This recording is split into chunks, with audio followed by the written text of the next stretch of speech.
पाकिस्तान और अफगानिस्तान के बीच जो डूरंड की सरहद पर जो पाकिस्तान और अफगानिस्तान का बॉर्डर इलाका है, वहां पर जो संघर्ष चल रहा था, वहां पर जो जंग चल रही थी, वहां पर बिलाखिर सीज फायर हो गया है, यानी कि जंग रुक गई है।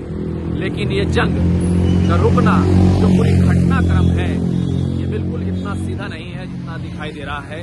इसके अंदर कई पहलू हैं और इसकी इनसाइड स्टोरी क्या है, आज इसी पर बात करेंगे। मैं खुर्रम शहजाद और आप देख रहे हैं न्यूज 18। देखिए, जिस तरीके से अफगानिस्तान की तालिबान सरकार और पाकिस्तान के जो डूरंड बॉर्डर है, वहां पर लगातार जो है जंग चल रही थी और पाकिस्तान ने जो गलती की थी अफगानिस्तान के अंदर एयर स्ट्राइक करके, उसके बाद अफगानिस्तान की तालिबान सरकार इतनी ज्यादा खफा थी कि वो पाकिस्तान के साथ युद्ध विराम के लिए तैयार ही नहीं थी और अफगानिस्तान ने साफ तौर पर कहा था कि वो युद्ध के लिए तैयार है और जो सीज फायर का प्रपोजल आया वो भी पाकिस्तान की तरफ से आया था।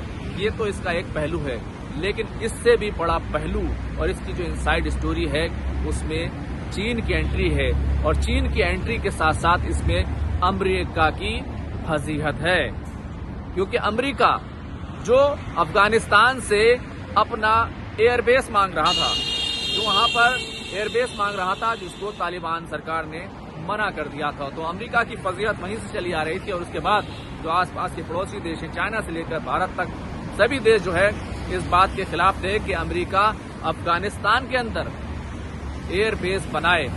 लेकिन एक फजीहत तो ये हुई, लेकिन जिस तरीके से चाइना ने अफगानिस्तान और पाकिस्तान के बीच एंट्री करके सीज फायर कराया, वो सबसे बड़ी खबर है कि चीन का जो कद है वो धीरे धीरे ऊपर उठ रहा है और अमेरिका का कद छोटा होता जा रहा है। और यही कहानी है दरअसल इस सीज फायर की। हालांकि अमेरिका ने भारत पाकिस्तान के बीच जो युद्ध विराम हुआ, सीज फायर हुआ, उसका क्रेडिट लेने की कोशिश की थी। उसके बाद गाजा में कह सकते हैं कि ट्रंप ने नेतन्याहू के साथ मिलकर, देखिए मैं फिर कह रहा हूं, नेतन्याहू के साथ मिलकर एक सीज फायर जो है वो हमास के ऊपर थोप दिया और हमास को उसको मानना ही पड़ा, क्योंकि पूरा गज्जा बर्बाद हो चुका था। अब आते हैं अफगानिस्तान पर। दरअसल चीन की एंट्री हुई और पाकिस्तान परेशान था। पाकिस्तान के जो रक्षा मंत्री थे, आईएसआई चीफ थे और 3 सैन्य अधिकारी, 3 फौजी अफसरान, वो काबुल जाना चाहते थे, वीजा मांग रहे थे, लेकिन तालिबान सरकार ने उनको 3 बार उन्होंने वीजा मांगा और तीनों बार उनको मना कर दिया, वीजा नहीं दिया। यानी कि अफगानिस्तान फुल मूड में था कि वो पाकिस्तान के साथ जो है अब दो हाथ कर लेगा। लेकिन इस पूरे मामले में अफगानिस्तान झुकने के लिए तैयार नहीं था। अफगानिस्तान के पास कोई बहुत बड़ी सेना नहीं है, कोई बड़ी फौज नहीं है, उसकी इंटेलिजेंस नहीं है, वो बहुत बड़ा कोई इकोनॉमी नहीं है उसकी। लेकिन इस सब के बावजूद अफगानिस्तान की तालिबान सरकार जो है वो पूरी तरीके से तैयार थी कि पाकिस्तान को सबक सिखाना है। और जिस तरीके से पाकिस्तान ने अफगानिस्तान में एयर स्ट्राइक की और ये कहा कि वहां पर आतंकवादी और दहशतगर्द छुपे हुए हैं, उन पर हमने हमला किया था, उसको पाकिस्तान ने अपनी गलती माना और कहा कि ये चूक हुई है, ये गलत हुआ है और हम वहां पर कुछ दहशतगर्द छुपे हुए थे, दहशतगर्द तंजीमों से जुड़े हुए छुपे हुए थे, खास तौर से जो तालिबान हैं, जो तालिबान पाकिस्तान तालिबान हैं, उनका जो ग्रुप है उसके ऊपर पाकिस्तान ने हमला करने की बात कही थी।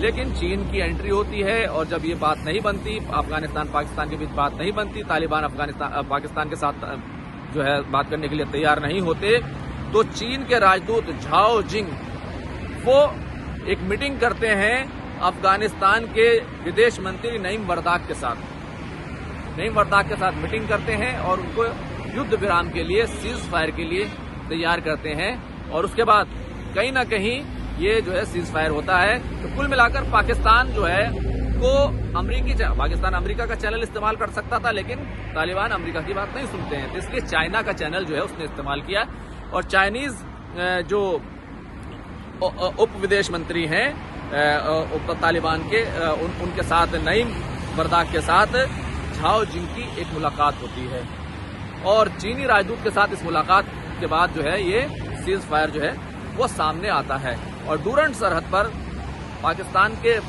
100 से ज्यादा फौजी मारे जा चुके थे। तालिबान का भी नुकसान हुआ था, लेकिन बहुत सारी चौकियों पर अदला बदली कब्जा जो है वो जंग हो रही थी। तालिबान ने हमला किया, 100 फौजी मारे गए। उसके बाद पाकिस्तान ने हमला किया, कई जो है फौजी चौकियों पर जो अफगानिस्तान की है उस पर कब्जा कर लिया। लेकिन एक बात आपको इस नजर में रखनी चाहिए, जो अफगानिस्तान है, अफगानिस्तान और पाकिस्तान की जो सरहद है, जो बॉर्डर है, वो छोटा बॉर्डर नहीं है। 250 किलोमीटर के आसपास का लंबा चौड़ा बॉर्डर है। और ये जो पूरा इलाका है जो पाकिस्तान से लगा हुआ है, ये सब कबायली इलाका है। और यहाँ पर सरहद जो है वो कोई डिफाइन नहीं है, और इसमें कई तरह के जो है डिस्प्यूट भी हैं। तो ऐसे में जो पाकिस्तान तालिबान है वो पाकिस्तान में हमले करता है, उस पर कबायली इलाकों में रहता है। कबायली इलाकों पर पाकिस्तान कई बार अपनी फौजी कार्रवाई भी कर चुका है। बहुत सारे लोग पाकिस्तान के लोग मारे गए हैं।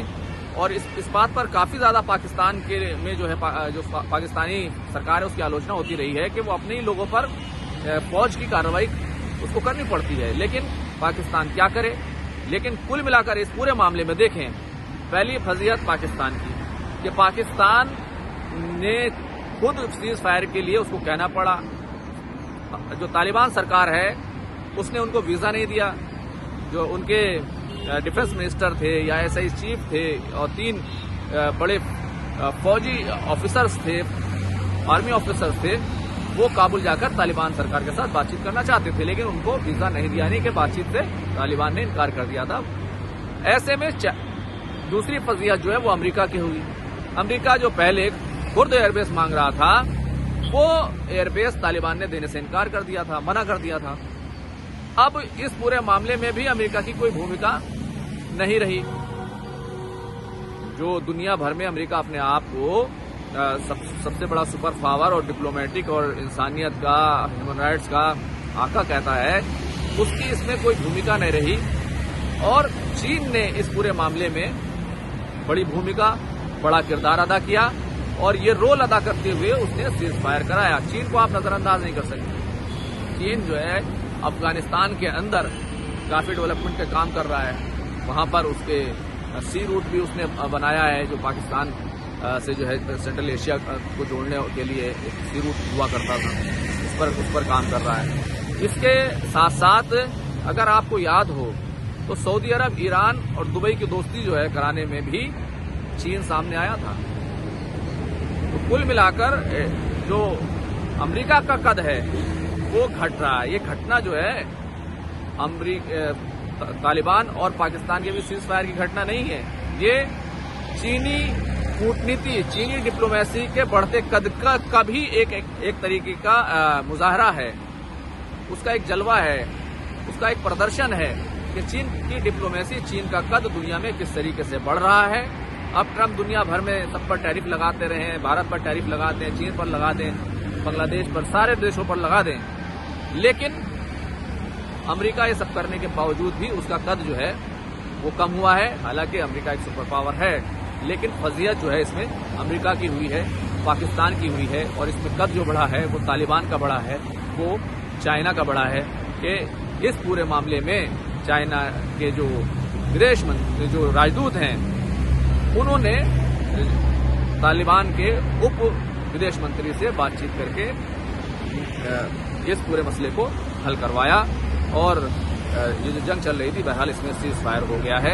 आपको ये खबर कैसी लगी और आप क्या मानते हैं कि क्या वाकई चीन जो है वो आने वाले वक्त में, आने वाले दौर में एक बड़ी ताकत बन जाएगा और अमेरिका को पीछे छोड़ देगा?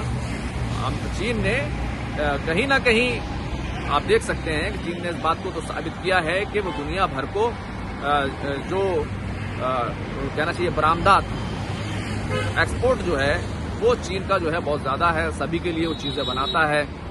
तो चीन का तो इसमें बड़ा नाम है ही, लेकिन जिस तरीके से डिप्लोमेसी चीन की चल रही है, जिस तरीके से हर जगह चीन पैड बना रहा है, क्या आने वाला वक्त चीन का होगा या फिर भारत भी अपनी जगह बनाएगा, और या फिर कोई दूसरा मुल्क जो अलग जो है इस जो यूरोपियन कंट्रीज हैं उनमें से कोई मुल्क उभर कर सामने आएगा?